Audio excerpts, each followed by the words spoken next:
Let's close our eyes for a minute to look for His grace so that we can start our message. దేవుని కృప కొరకై మరి ప్రార్థనలో ప్రవేశిద్దాం. आइए परमेश्वर की अनुग्रह के लिए और सहायता के लिए प्रार्थना में उनकी ओर देखते हैं. Gracious God, Heavenly Father, thank you and praise you for this blessed day. As we are, Lord, going to read your words and reread and want to understand, God may speak to us, God may reveal to us, God may explain to us, God may help us to understand also. The thought which you have intent for this day may be revealed. May all have that understanding, deeper understanding of the precious words. Sanctify me. It's nothing to do myself unless you do it.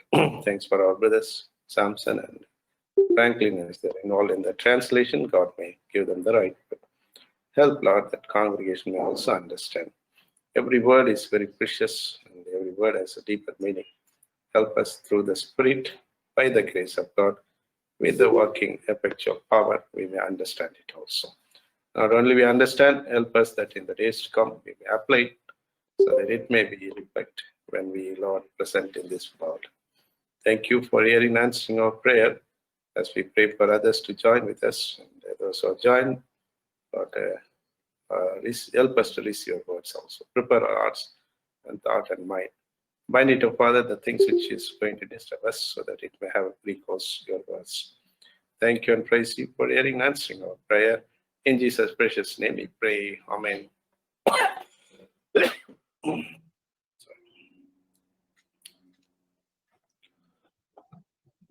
So, brothers and sisters, we will turn our Bible to Ephesians chapter 3, verse 7. Let's read together, please. దయచేసి చూడండి, ఎఫెసీయులకు రాసిన పత్రిక 3వ అధ్యాయం 7వ వచనం కలిసి చదువుకుందాం. आइए प्रिय बहनों, हमारी बाइबल को एफेसियों की पत्री 3 अध्याय की ओर ले जाते हैं और 7 पद को सब लोग मिलकर पढ़ेंगे. Wherefore I was made a minister according to the gift of the grace of God given unto me by the effectual working of His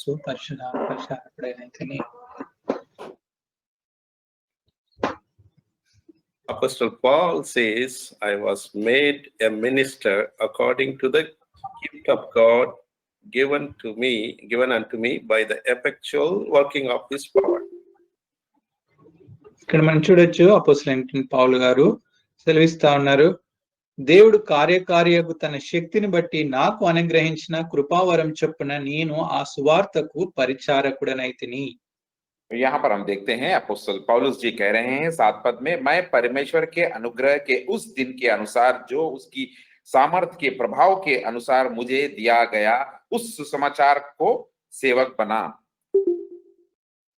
When in this general, when in our culture or in our society, whenever we read minister, we started to think something elevated position.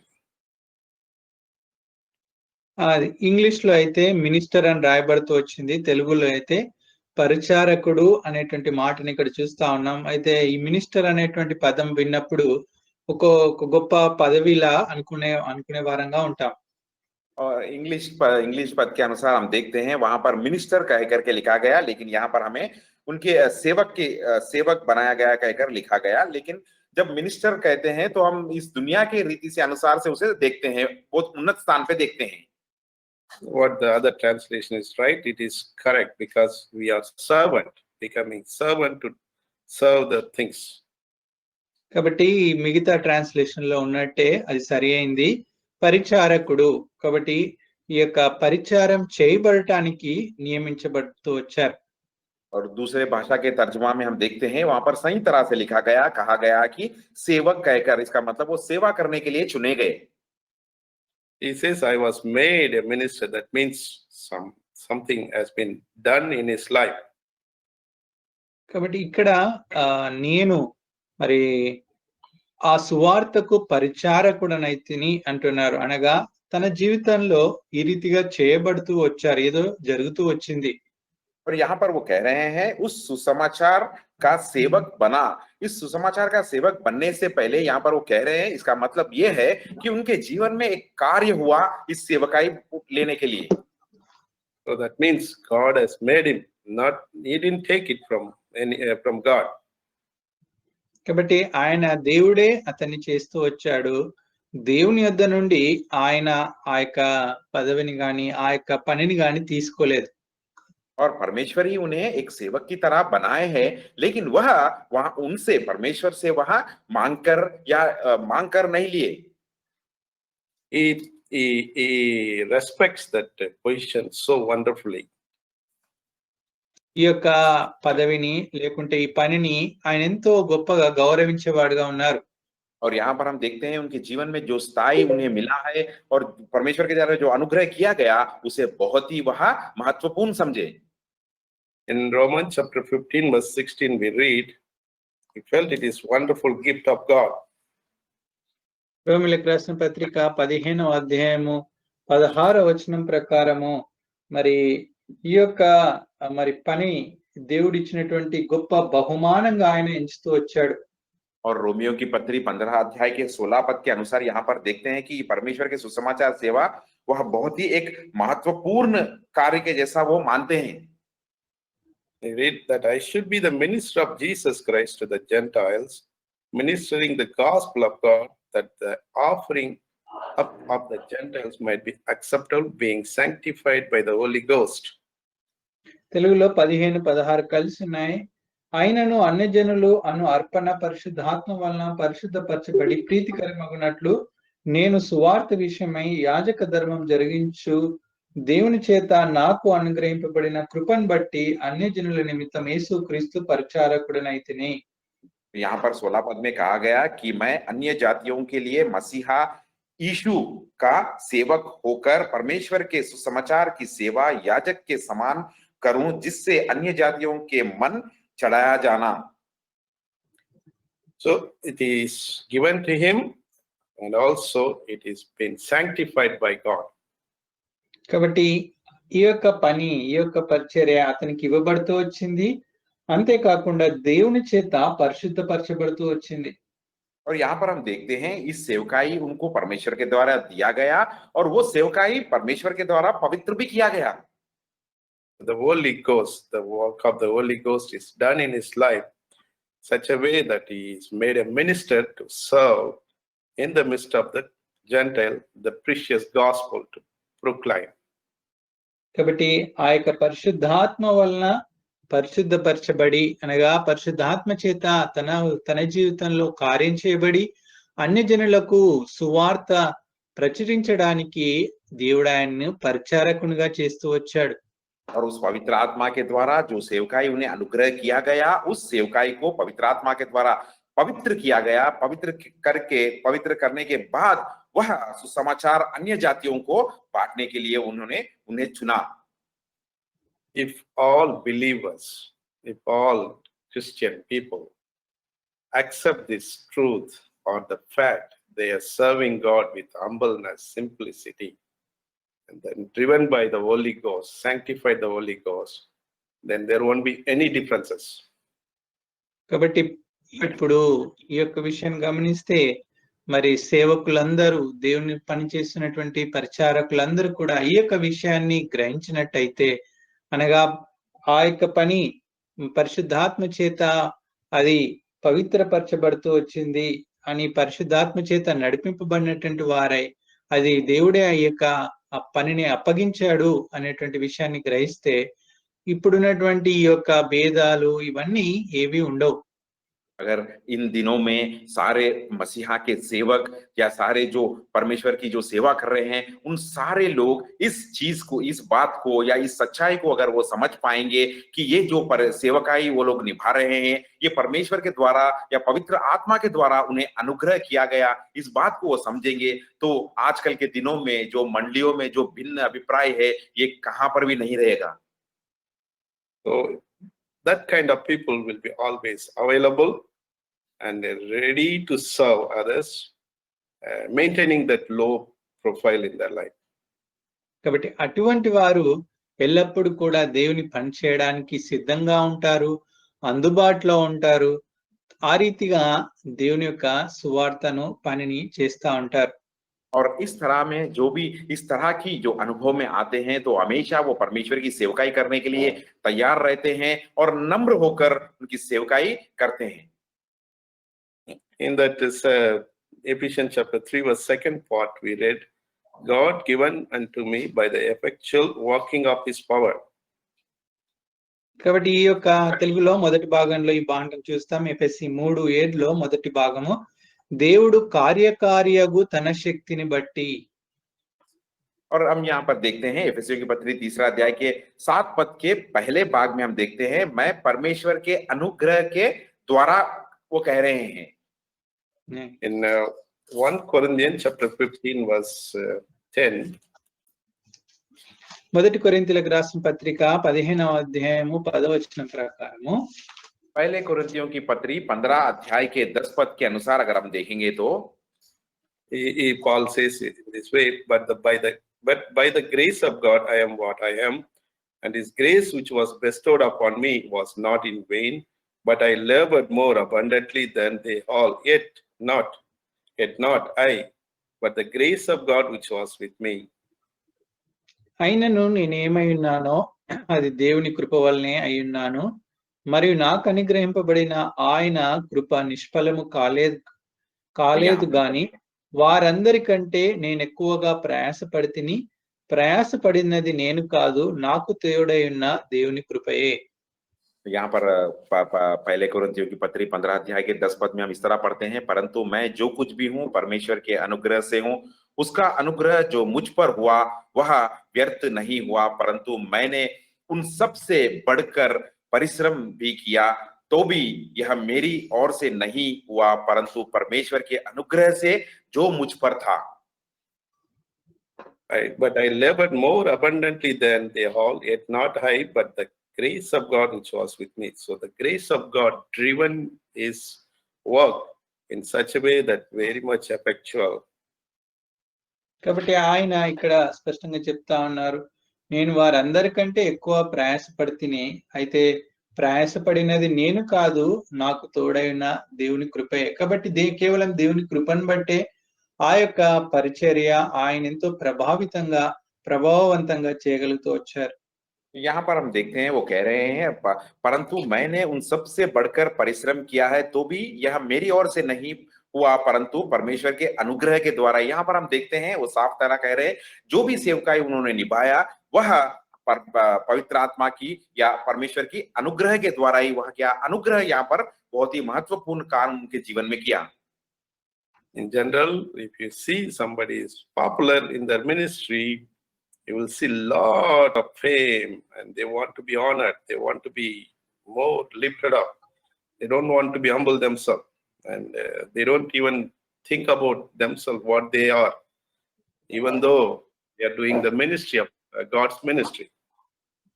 కాబట్టి చాలా సార్లు ఏం జరుగుతూ ఉంటుందంటే, ఎప్పుడైతే దేవుని పనిలో వారు గొప్ప వ్యక్తులు అవుతారో, లేకుంటే చాలా పేరు ప్రఖ్యాతులు సంపాదిస్తారో, అప్పుడు ఇంకా తమను తాము హెచ్చించుకుంటూ మరి వారు ఎంతో ఉన్నతమైన స్థానంలో ఉన్నానని మరి వారు ఏమై ఉన్నారో వారు గమనించుకోకుండా పరిచర్య చేస్తా ఉంటారు. और इन दिनों में हम देखते हैं मंडलियों में कई लोग जब सेवकाई में आते हैं, सेवकाई में थोड़ा बहुत अगर नाम वो लोग कमा लेते हैं तो वो बस ये सोचने लगते हैं कि मैं बहुत ऊंचे स्थान में हूँ और मैं सबसे बड़ा हूँ और सब कुछ सब मेरे अधीन में है, मेरे नीचे है कहकर वो सोचते हैं. किस स्थिति से वो आए वो स्थिति को भूल जाते हैं.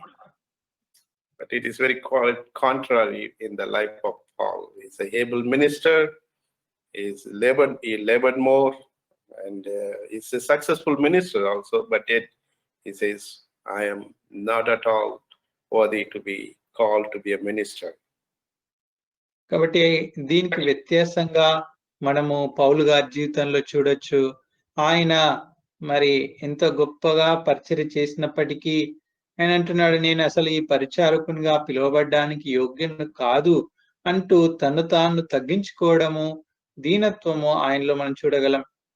और हम पौलुस जी के जीवन में एक भिन्न तरह के उनका जो अनुभव हम देख सकते हैं, क्योंकि उनको बहुत ही महत्वपूर्ण सेवकाई निभाने के बाद, बहुत ही अद्भुत सुसमाचार का सेवा निभाने के बाद वो कहते हैं कि मैं उस सेवक बुलाने के लायक नहीं हूँ, जिस सेवकाई के लिए मैं बुलाया गया उसका मैं योग्य नहीं हूँ बोलकर उनका अंदर जो नम्रता है वह यहाँ पर वो दर्शाता है हमें. In 2 Corinthians chapter 3, verse 5 and 6, especially 6th verse, he says, who also hath made us able ministers of the New Testament, not of the letter, but of the Spirit. For the letter killeth, but the Spirit giveth life.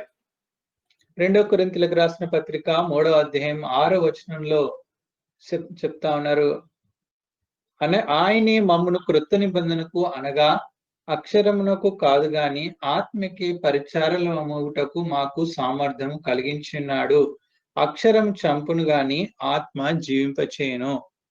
और दूसरी कुरिन्थियों की पत्री 3 अध्याय के 5 और 6 पद के अनुसार यहाँ पर हम देखते हैं वो कह रहे हैं, ये नहीं कि हम अपने आप इस योग्य है कि अपनी ओर से किसी बात का विचार कर सके, पर हमारी योग्यता परमेश्वर की ओर से है, जिसने हमें नहीं वांछा के सेवक होने के योग्य भी किया, शब्द के सेवक नहीं वरना आत्मा के, क्योंकि शब्द मारता है पर आत्मा जिलाता है.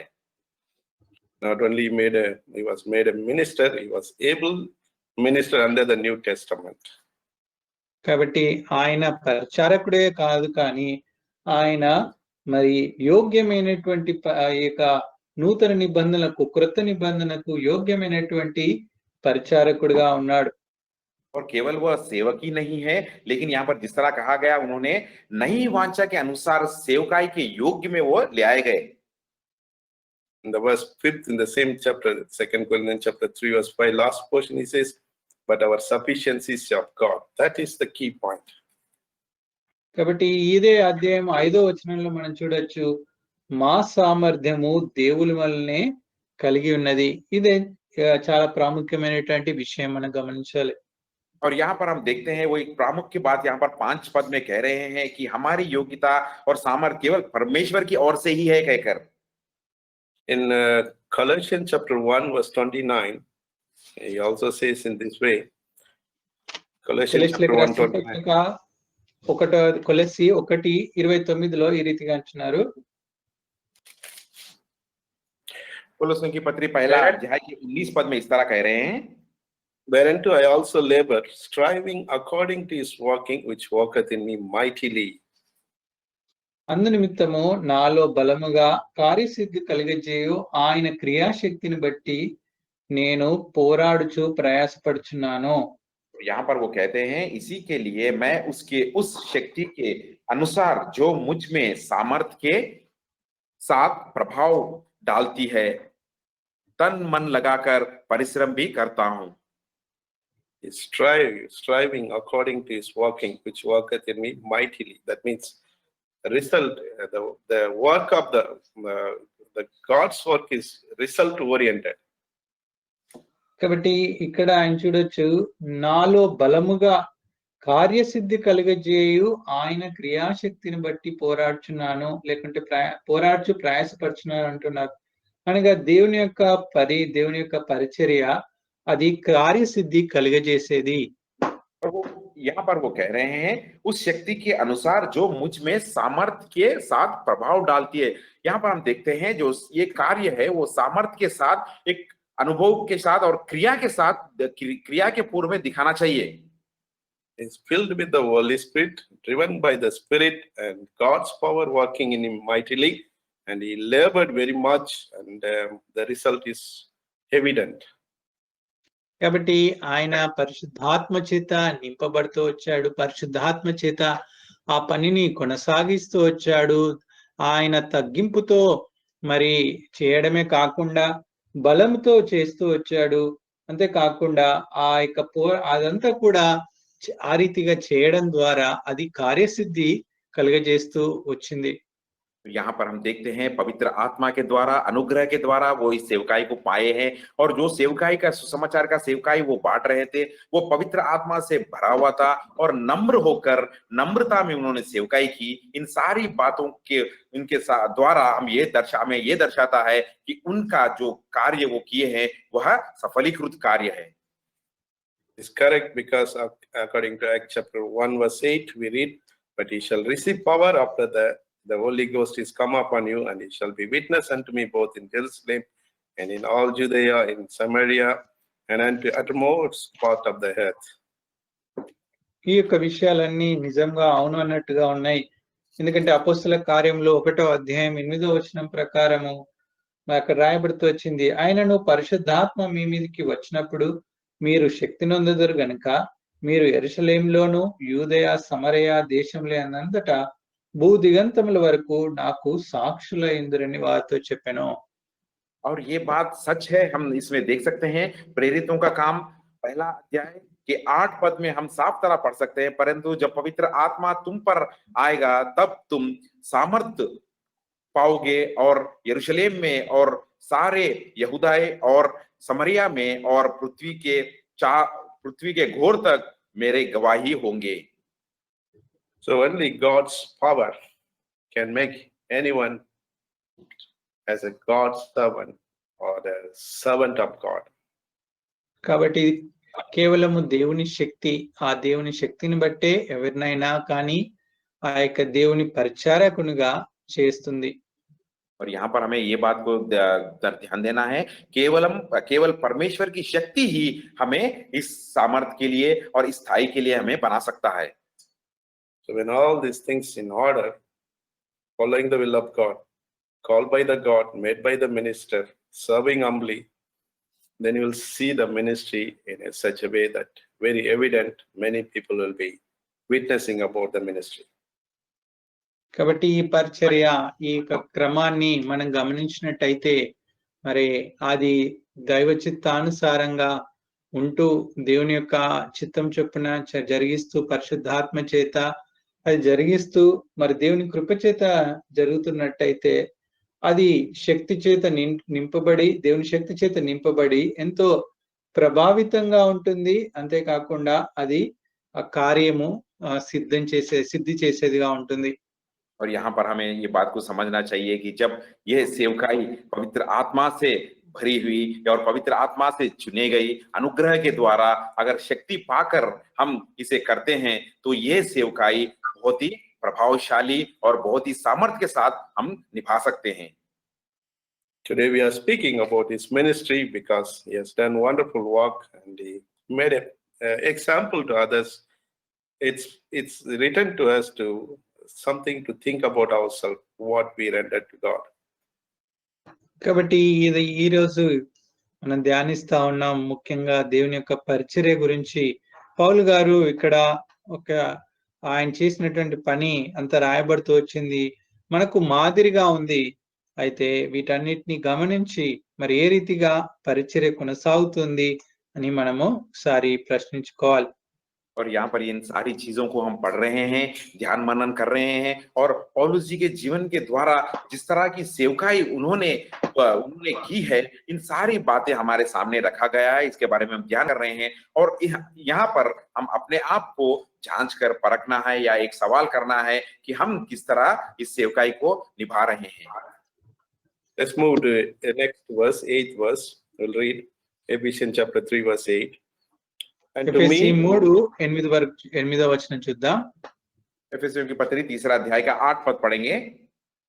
And to me who am less than the least of all, క్రీస్తు యేసునందు చేసిన grace given that I should preach among the Gentiles the unsearchable riches of Christ. You see here, and to me less than the least of all saints, he is humbling himself so low. కాబట్టి ఇక్కడ మనం గమనించినట్టయితే ఆయన అందరికంటే తక్కువగా తను తాను ఎంచుకుంటూ వచ్చాడు, ఎంతగా తగ్గించుకున్నాడో చూడొచ్చు. और यहाँ पर हम देखते हैं पौलुस जी अपने आप को कितने कम बता रहे हैं, कितनी नम्रता में आकर वो बता रहे हैं. उनकी नम्रता के बारे में हम यहाँ पर देख सकते हैं. वो कह रहे हैं कि मैं सबसे छोटे से भी छोटा हूं कहकर. He views himself less than all, least of all saints. That's so wonderful, isn't it?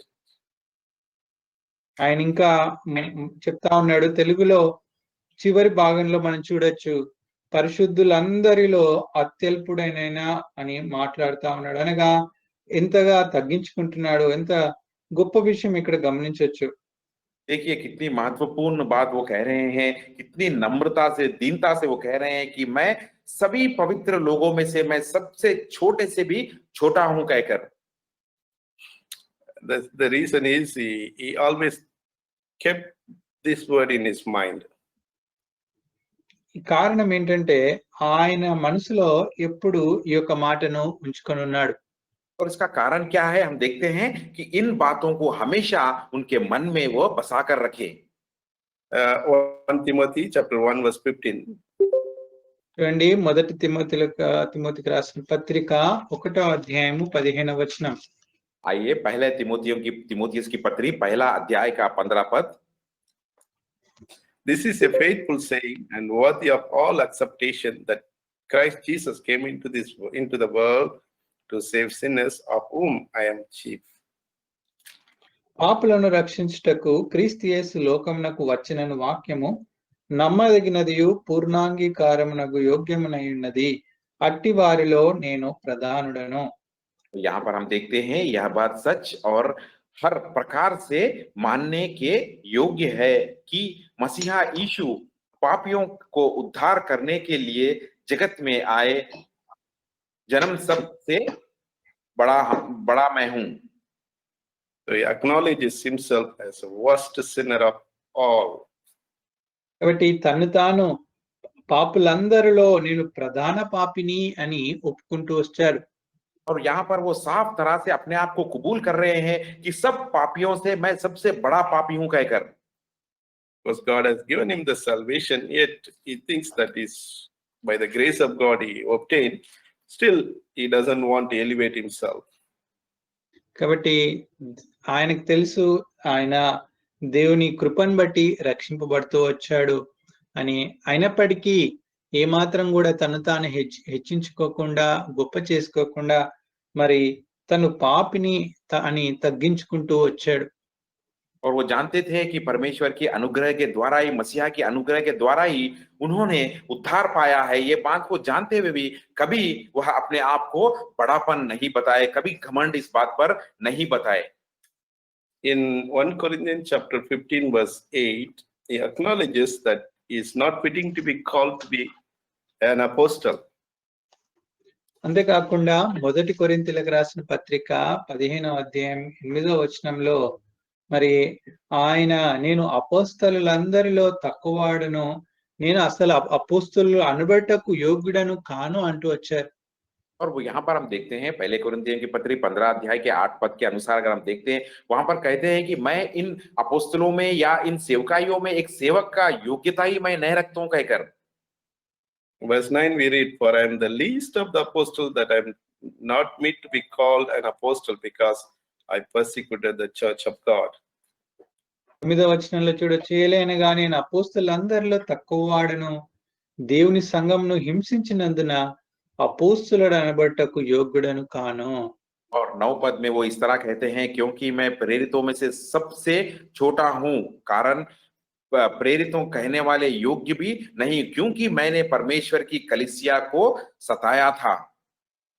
Of course, he was the one who wanted to persecute the church.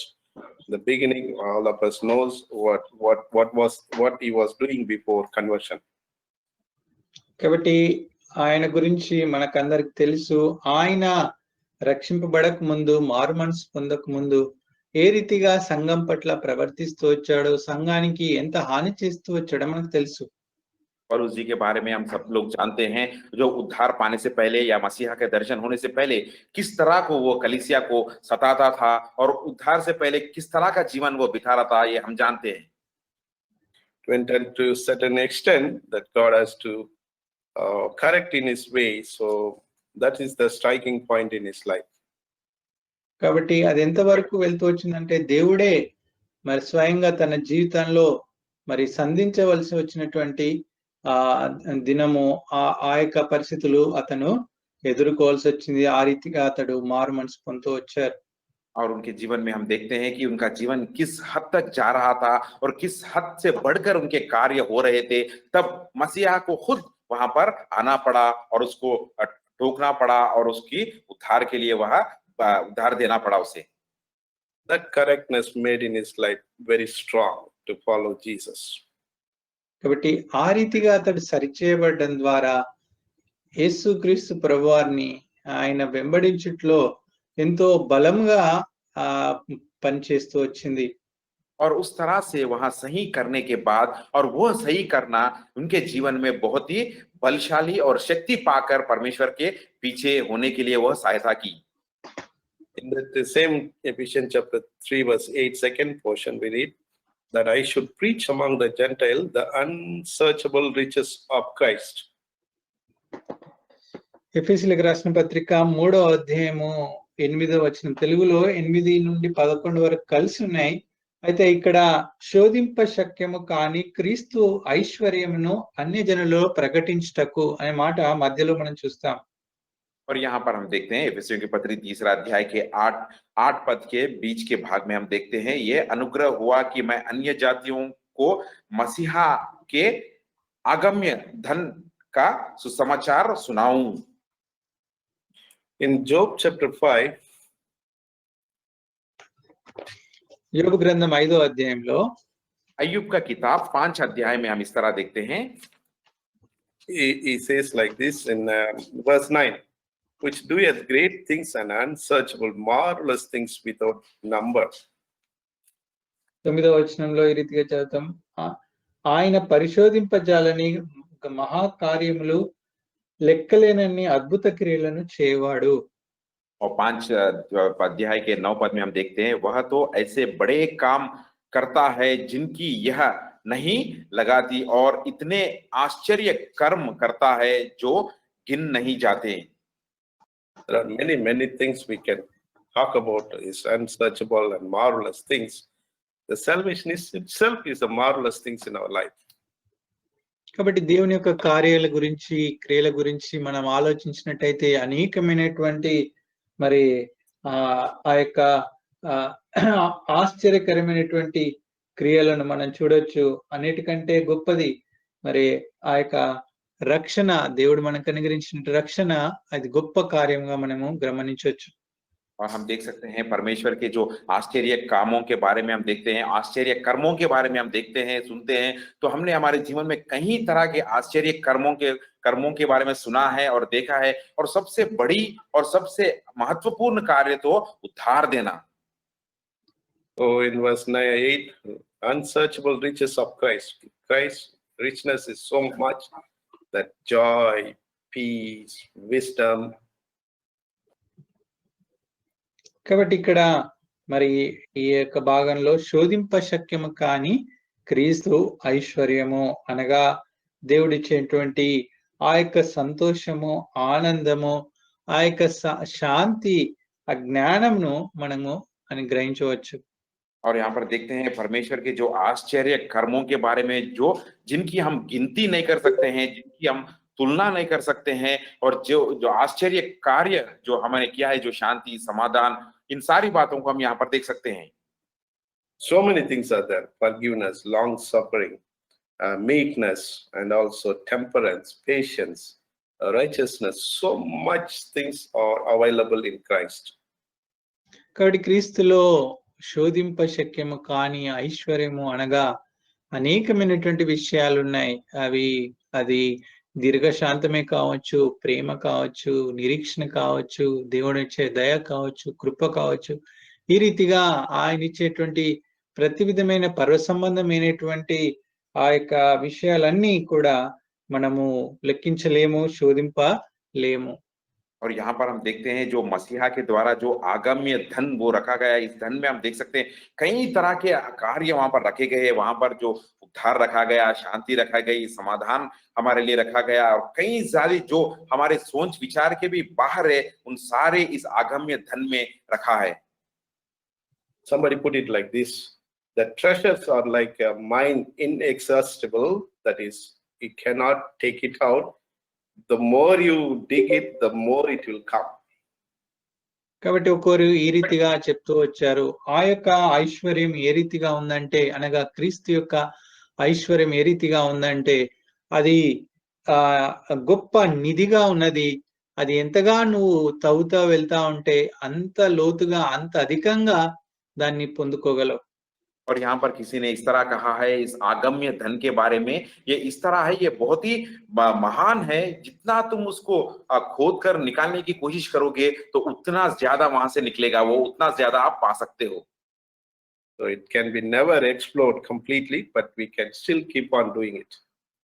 కాబట్టి ఆ యొక్క నిధిని, ఆ యొక్క ధనాన్ని మనం ఎప్పుడు కూడా పరిపూర్ణంగా దాన్ని మనము ముగించలేము, దాంట్లోని తీసుకోని ఆపలేము. అయితే అది కొనసాగిస్తూనే మనము దాన్ని ఉండాలి. और इस धन निधि इस तरह है कि कितना भी आप निकालने की कोशिश करेंगे उसे पूरा नहीं कर पाओगे या उसे खत्म नहीं कर पाओगे। जितना भी आप निकालते जाओगे वह निकलते ही रहेगा। तो हमारे जो इच्छा के अनुसार ही वह हम ले सकते हैं और लेते रहेंगे। The base is gospel, must be good news, must be preached to the people so that they can come to this unsearchable riches of Christ. కాబట్టి ప్రాముఖ్యమైన విషయము, దేవుని యొక్క ఈ రక్షణ సువార్తను అన్ని జనులకు, దేవుని తెలియనటువంటి వారికి పంచేవారుగా ఉండాలి. తద్వారా వారు ఈ యొక్క శోధింప శక్యం గాని క్రీస్తు యొక్క ఐశ్వర్యంను పొందుకుంటూ రావాలి. और सबसे प्रामुख्य बात यह है कि जिन्होंने जो अन्य जाति की तरह है, जो अभी तक उद्धार नहीं पाए, उन्हें इस आगमन सुसमाचार उन्हें बांटना चाहिए, उन्हें देना चाहिए, ताकि इस सुसमाचार बांटने के द्वारा उस आगम्य धन को वो लोग भी पा सके। So not only Apostle Paul preached the gospel, let us also do the same things as we also receive the salvation. కాబట్టి కేవలం అపోస్తలులు ఏంటంటే పౌలు గారే కాదండి, మరి మనం కూడా దేవుడు ఇచ్చినటువంటి గొప్ప రక్షణను పొందుకొని ఉన్నాం. మనం కూడా ఈ యొక్క రక్షణ సువార్తను పంచేవారంగా ఉండాలి. केवल प्रेरित पौलुस जी ही नहीं उस उद्धार को पाकर सुसमाचार को बांटने वाले में से है, हम भी उस उद्धार को पा चुके हैं और हमें भी इस उद्धार का सुसमाचार दूसरों को बांटना चाहिए। So now let's move to Ephesians chapter 3 verse 9. Let's read together please. ఎఫెసీ 3:9 కలిసి చదువుకుందాం. आइए एफेसियों की पत्री 3 अध्याय का 9 पद सब लोग मिलकर पढ़ेंगे। And to make all men see what is the fellowship of the mystery, which from the beginning of the world hath been hid in God, who created all things by Jesus Christ. 10th, Tamil 11. In English 10 it is, 9. Telugu it is mixed run. From 8 to 11 it is combined. Okay, no problem. So what we are trying to understand, the mystery, the fellowship of the mystery, which is from the beginning of the world, hath been hid in God, who created all things by Christ Jesus. కాబట్టి దేవుడు మన ప్రభువైన క్రీస్తు యేసునందు నిత్య సంకల్పం చొప్పున సంఘము ద్వారా తన యొక్క సమస్తమును సృష్టించిన దేవుని యందు పూర్వకాలం నుండి మరుగైన ఆ మర్మమును గురించిన ఏర్పాటు ఎట్టిదో. और यहाँ पर 9 पद में हम देखते हैं, और सब पर यह बात प्रकाशित करूं कि उस भेद का प्रबंध किया है जो सबके सुजनहार परमेश्वर में आदि में से ही गुप्त था। So as we meditated, as we understood many of the mysteries from the previous words, that manifold wisdoms of God was kept in the past, the ages, until it came right, or until the new ages come, so that it can be manifested, it can be known to the people through the church. కాబట్టి మనం ఇంతకు ముందు కూడా ఈ యొక్క దేవుడు ఇచ్చినటువంటి మర్మముల గురించి చూస్తూ వచ్చాం. ఆ యొక్క మర్మములు మరి అప్పుడు ప్రత్యక్షపరచబడలేదు. అయితే ఈ నూతన నిబంధన కాలంలో, ఈ దినాల్లో మరి ఆత్మ మూలంగా దేవుడు ఆ యొక్క విషయాలను ప్రత్యక్షపరుస్తూ వచ్చారు. और हम देखते हैं कि इस कई तरह के परमेश्वर की जो बातें आदि से भी वह परमेश्वर के प्रकाशित में नहीं थे, वो गुप्त थे। लेकिन इस नए नियम में हम देखते हैं पवित्र आत्मा के द्वारा इस सारी बातें, जो गुप्त की भेद की बातें, हम पहले भी ध्यान कर चुके हैं, और परमेश्वर के द्वारा और मसीहा के द्वारा हमें अभी भी वह सब दिए जा रहे हैं। So whenever we speak church, everybody is together in that. So there is no differences, Gentiles and Jews. For that to reveal, Apostle Paul was instrumental because God selected him or called him. కాబట్టి సంఘము అనేటువంటి విషయాన్ని మనం చూసినప్పుడల్లా అందులో ఏ భేదము లేదు. యూదులైనటువంటి వారైనా, అన్యజనుల వారైనా, ఎవరైనా కూడా ఐక్యము అంటే వారందరూ కూడా ఒకటే సమానమైనటువంటి ఈ యొక్క మర్మాన్ని దేవుడు అపోస్తలుడైన పౌలు వారికి తెలియజేస్తూ వచ్చారు. और जब हम देखते हैं कलीसिया के बारे में, जब कलीसिया कहा गया तो यहाँ पर किसी भी भिन्न भेद नहीं है, चाहे वह यहूदी हो या अन्य जाति हो। कलीसिया में सभी लोग एक समान के हैं और ये महत्वपूर्ण बहुत ही बड़ा भेद या प्रेरित पौलुस जी को मसीहा के द्वारा दर्शन दिया गया। It is supporting that ninth verse from English to 10 when we read in Telugu and other language may be mixed. We'll read 10th verse according to the English verse, to the intent that now unto the principalities and powers in heavenly places might be known by the church the manifold wisdom of God. పరలోకంలో ప్రధానులకును అధికారులకును సంఘం ద్వారా తన యొక్క నానా విధమైన జ్ఞానము ఇప్పుడు తెలియజేయబడవాలని ఉద్దేశించి. और हम देखते हैं 10 पद में, ताकि अब कलीसिया के द्वारा परमेश्वर का विभिन्न प्रकार के ज्ञान उन प्रधानों और अधिकारियों पर जो स्वर्गीय स्थानों में है प्रकट किया जाए। In the heavenly places, principalities and powers means there are some angels, certain ranking angels are there, host of angels are there, and God planned all these things. They are desiring to know what God's plan is. కాబట్టి పరలోకంలో ప్రధానులకు అధికారులకు అంటే మరి పరలోకంలో ఇక అనేక సమూహములు ఉన్నట్టు ఆ యొక్క ప్రధానులు ఉన్నట్టు చూస్తా ఉన్నాం.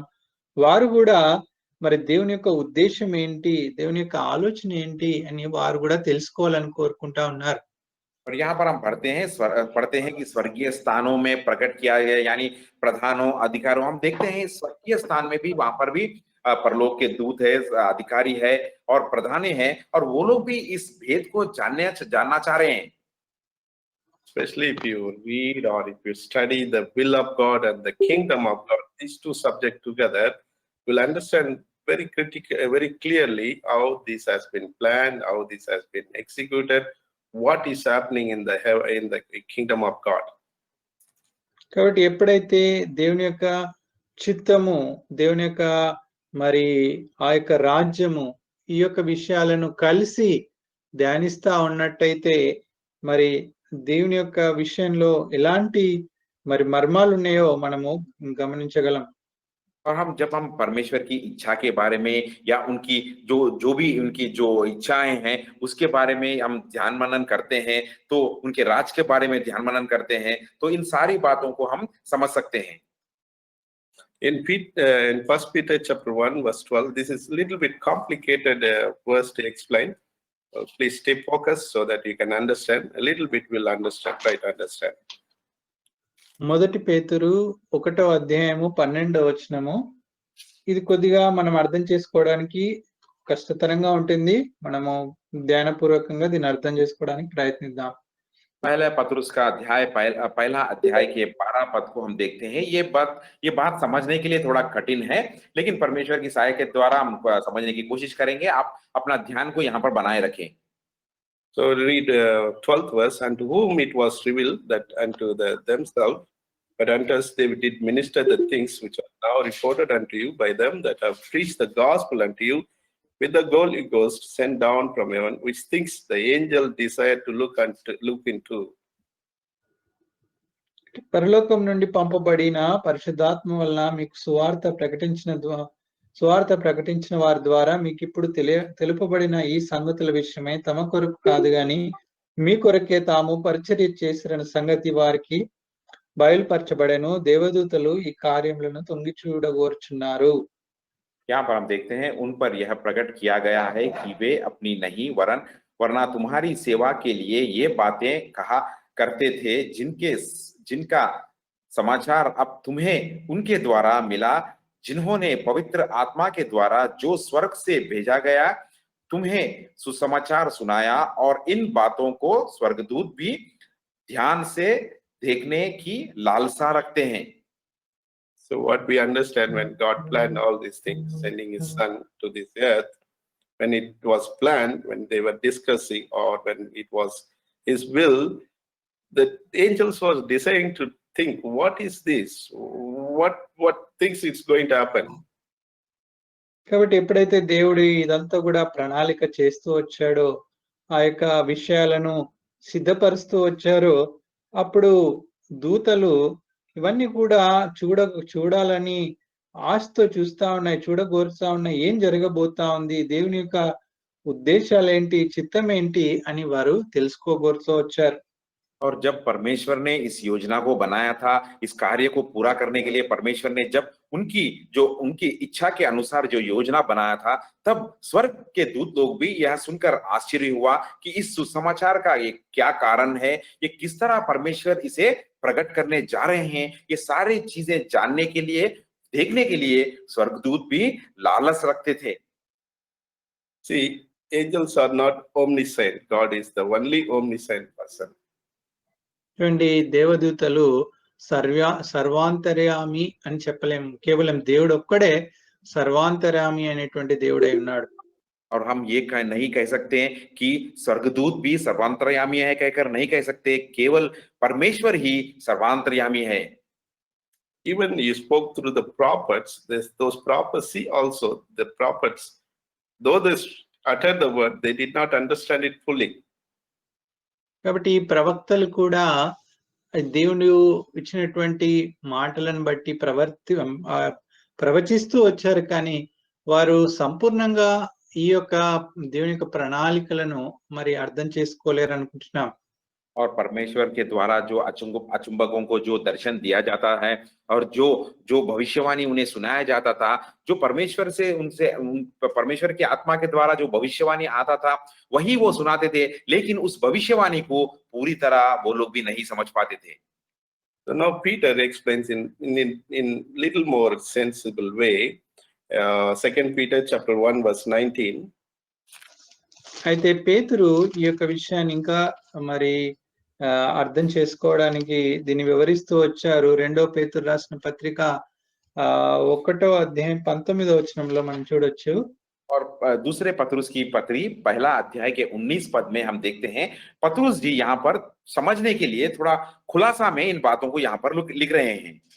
So we have also a more sure word of prophecy, whereunto you do well that you take heed, as unto a light that shineth in a dark place, until the day dawn and the day star arise in your hearts. That is the salvation. కాబట్టి మరియు ఇంతకంటే స్థిరమైన ప్రవచన వాక్యం మనకున్నది, తెల్లవారి వేకోచుక్క మీ హృదయంలో ఉదయించు వరకు ఆ వాక్యము చీకటి గల చోటున వెలిగించు దీపమైనట్టున్నది. అంటే ఈ యొక్క విషయము ఏంటో కాదు గాని అది రక్షణ. यहाँ पर हम देखते हैं हमारे पास जो भविष्य देवों का वचन है, वह इस घटना से दृढ़ ठहरा। तुम यह अच्छा करते हो जो यह समझकर उस पर ध्यान करते हो कि वह एक दिया है। ये दिया कोई और नहीं, या ये उजाला कोई और नहीं, ये केवल परमेश्वर के मसीहा का सुसमाचार है। So it's awesome that omniscient God, the God who planned it, sending his son, coming in this world and dying for us, redeeming us, giving that redemption. God dwells in our heart after we accept him. That kind of things, the plan, everything God was planning in that place in heaven, those things, angels, though they were with them, but they did not know, but they were desired to know what is this.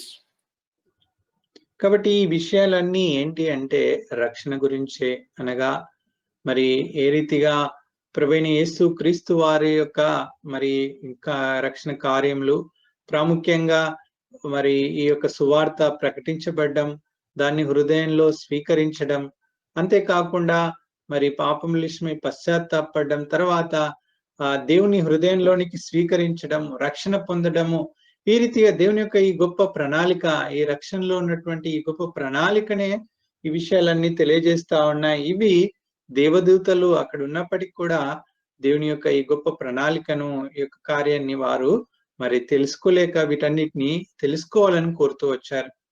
ये सारी योजना जो परमेश्वर का था सिर्फ उद्धार के लिए था और इस उद्धार की प्रक्रिया किस तरह से परमेश्वर ने योजना बना रहे थे कि मसीहा को इस धरती के ऊपर भेजने के द्वारा उनके द्वारा सुसमाचार को बांटना और उस सुसमाचार को स्वीकार करना, स्वीकार करने के बाद उनके दिल में जो बदलावट आएगी, जिस बदलावट के बारे में और जिस बदलावट के द्वारा वो लोग उद्धार पाएंगे, सुसमाचार सुनकर उद्धार पाएंगे, ये सारी प्रक्रिया, ये सारी योजना प्रणालिका जो भी है, ये सब स्वर्गदूत लोग बहुत ही लालसा से देख रहे थे कि किस तरह ये सारी कार्य पूरा करेंगे परमेश्वर। So once it happened, the angels are marveled. Oh, wow, it is happening. See, men become God's temple because God comes in our heart, He dwells. So what is here? Main thing, such a God planned it. He sent His Son. We become His holy temple. How much we should honor ourselves as acceptable to God. So sometimes we take it very lightly after salvation also. కాబట్టి ఈ రక్షణ ఎప్పుడైతే ఈ రక్షణ కార్యం సంపూర్ణం చేయబడుతూ వచ్చిందో దేవదూతలు ఇది చూసి ఆశ్చర్యపోతూ వచ్చారు. నిజంగా ఎంత గొప్ప రక్షణ! మరి ఆ భూమి ఆకాశాలలో పట్టజాలని గొప్ప దేవుడు నా హృదయంలో ఆయన నివసించి అనేక హృదయం ఆయనకు ఆలయంగా మార్చబడుతూ వచ్చింది. అనేక సార్లు ఈ రక్షణను నిర్లక్ష్యం చేసేవారుగా ఉంటా ఉన్నాం. అయితే ఈ గొప్ప రక్షణను మనము పరిపూర్ణంగా ఎరిగినటువంటి వారిగా దేవుని ఘనపరిచే వారిగా ఉండాలి. और जब स्वर्गदूतों ने इस उद्धार का आश्चर्यकार को देखे थे तो वो चौकन्ना हो गए कि कितना ही महत्वपूर्ण कार्य ये है जो उद्धार पाने के द्वारा अपने मन को फिराने के द्वारा जो आसमान और जमीन जो परमेश्वर को समा नहीं सकता वह एक हृदय में जाकर बस रहे हैं और एक मनुष्य की हृदय परमेश्वर की कलीसिया या उनकी मंदिर की तरह बनाया गया कहकर इस कार्य को देखकर वो चौकन्ना हो गए। कई बार इस उद्धार को पाने के बावजूद कई लोग इस उद्धार का बहुत ही हल्केपन में लेते हैं। It's a mystery, but it is revealed now, and it is giving the hope of glory once we accept Lord. కాబట్టి ఇది ఒక మర్మమైనది. అయితే ప్రభు దీన్ని బయలుపరుస్తూ వచ్చారు. ఎప్పుడైతే ఈ రక్షణను మనం పొందుకుంటామో మరి ఆ యొక్క మహిమను ఒక దినాన పొందుకోబోతా ఉన్నాం. और ये बहुत बड़ा भेद है जो मसीहा के द्वारा इस भेद को हमें उद्धार की तरह हमें दिया गया और इस द्वारा हम हमारे जीवन में बहुत ही महत्वपूर्ण महिमा को हम पा सकते हैं। That's the word, Ephesians chapter 3 verse 11, according to the eternal purpose which He purposed in Christ Jesus our Lord.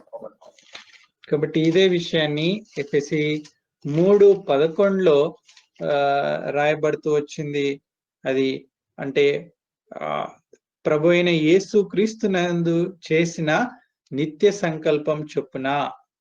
और ये बात को हम एफेसियों की पत्री 3 अध्याय के 11 पद में देख सकते हैं कि उस सनातन मानसा के अनुसार जो उसने हमारे प्रभु मसीह यीशु में की थी।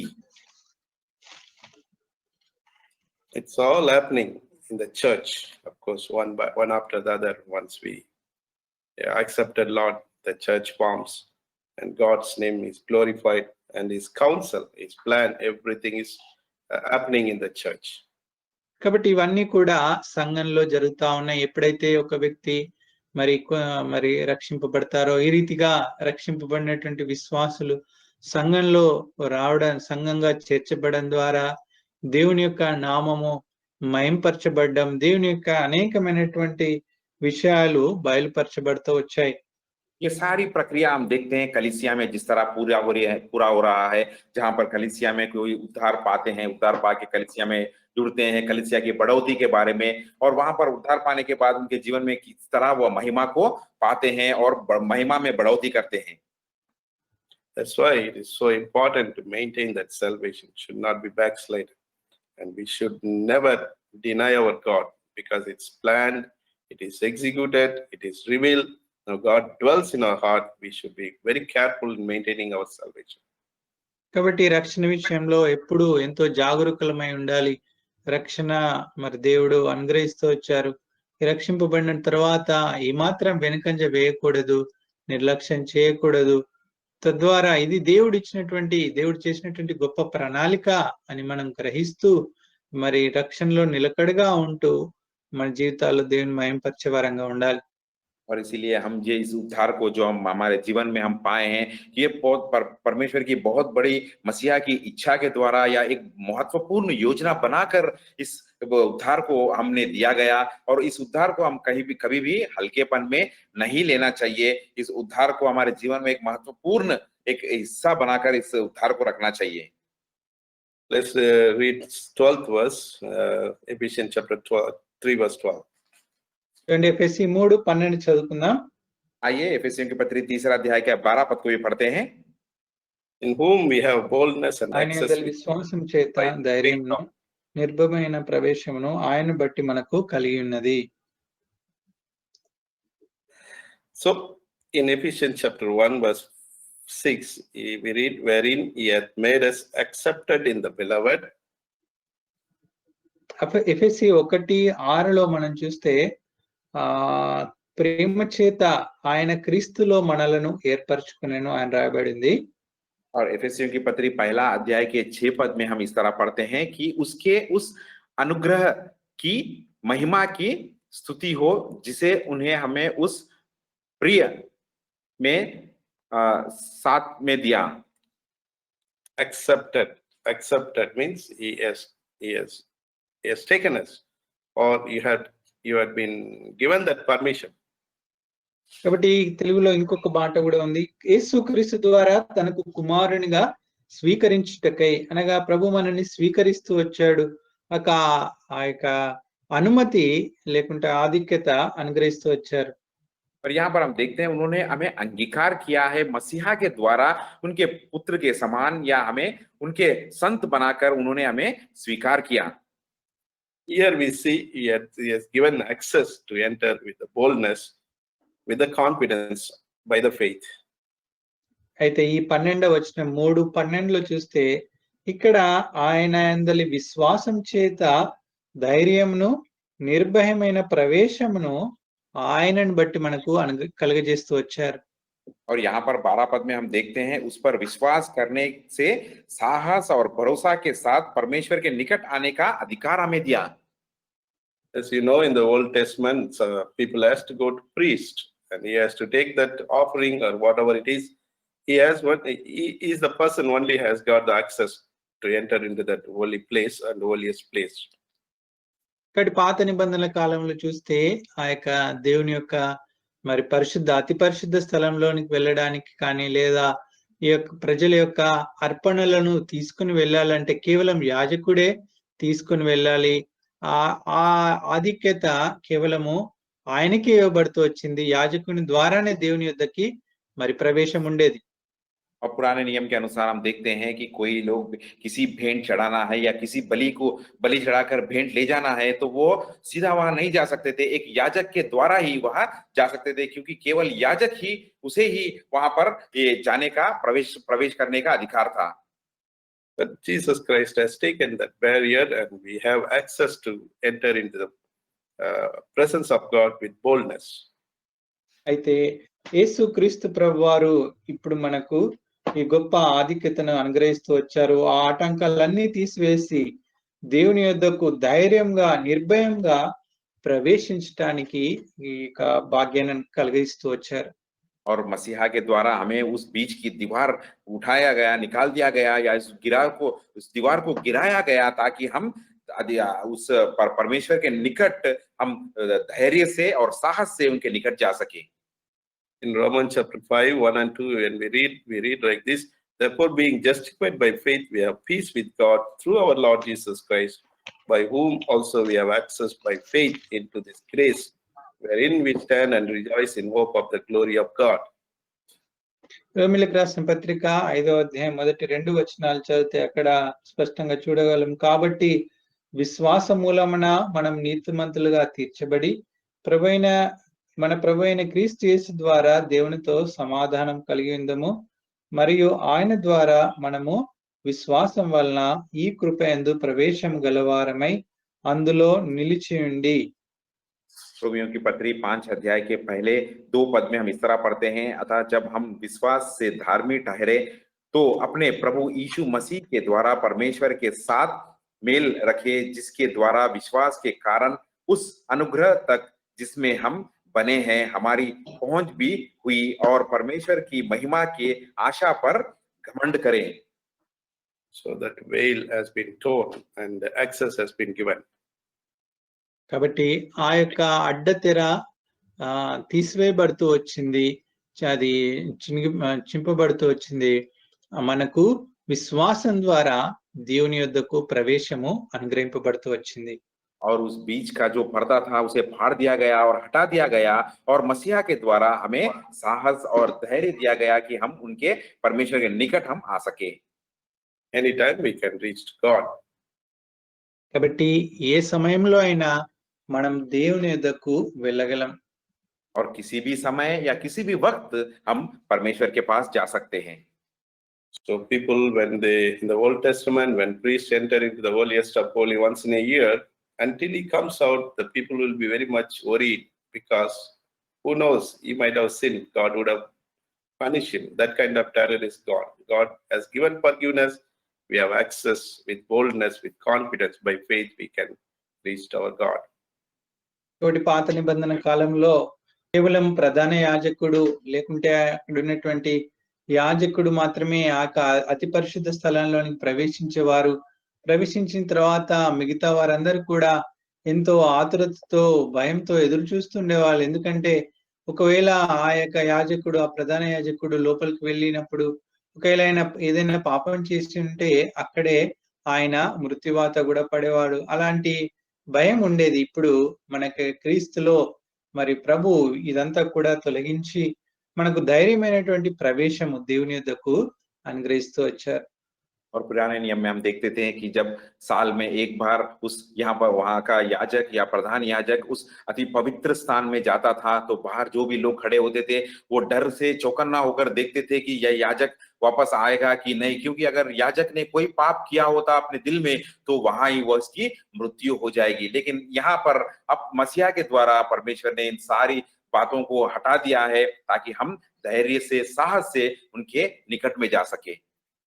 So that gospel is so important. That's why Apostle Paul insisted that he is made for minister. He is an able minister. He humbled himself, and also he accepted that his position. Even he was very good in his law, following everything. Yet when God met him, he couldn't able to say anything. So he completely surrendered himself. So the gospel is so important that we should be also a minister to many people. కాబట్టి సువార్త ఈ యొక్క విషయాన్ని బట్టే మరి ఎంతో గొప్ప కార్యం జరిగినట్టు మనం చూడగలం. అపోస్తలుడైనటువంటి పౌలు గారి జీవితంలో ఆయన ఈ సువార్తకు, అన్యజనుల కొరకు సువార్తకు పరిచారకుడిగా చేయబడుతూ వచ్చాడు.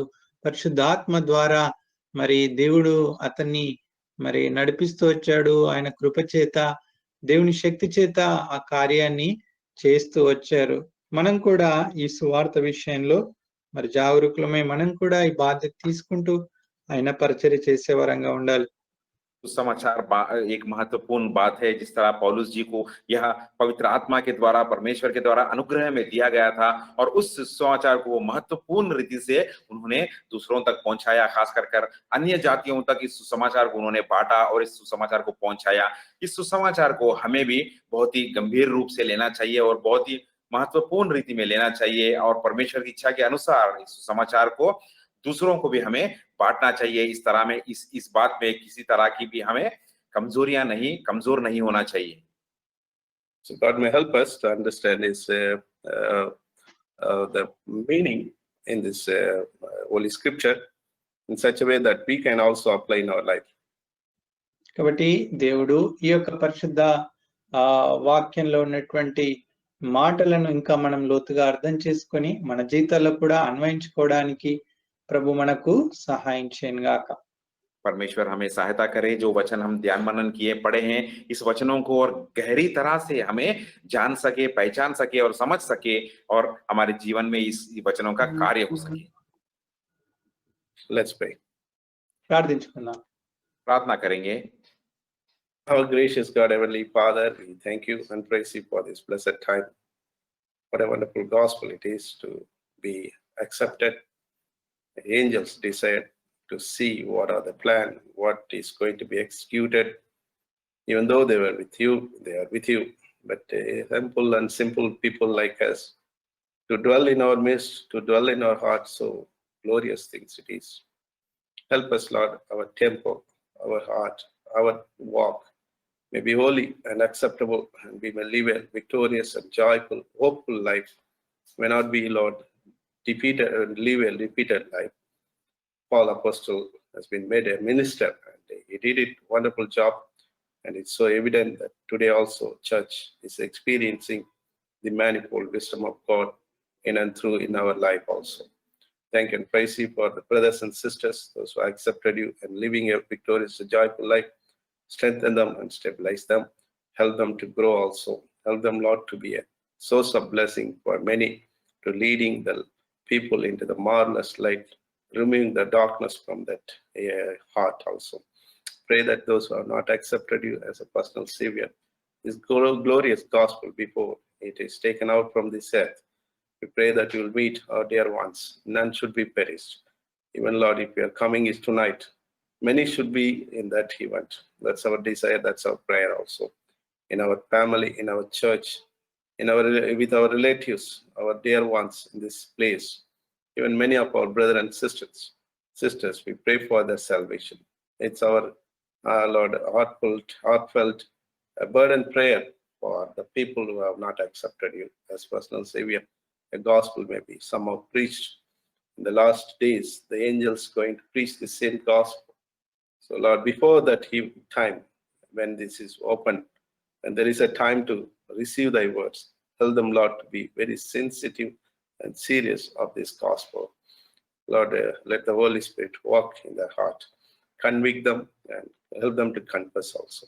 Those who accepted, help us, Lord, to maintain that lowliness, simpleness, humbleness, which is in Christ Jesus, the riches, unsearchable riches, may be reflecting in our life.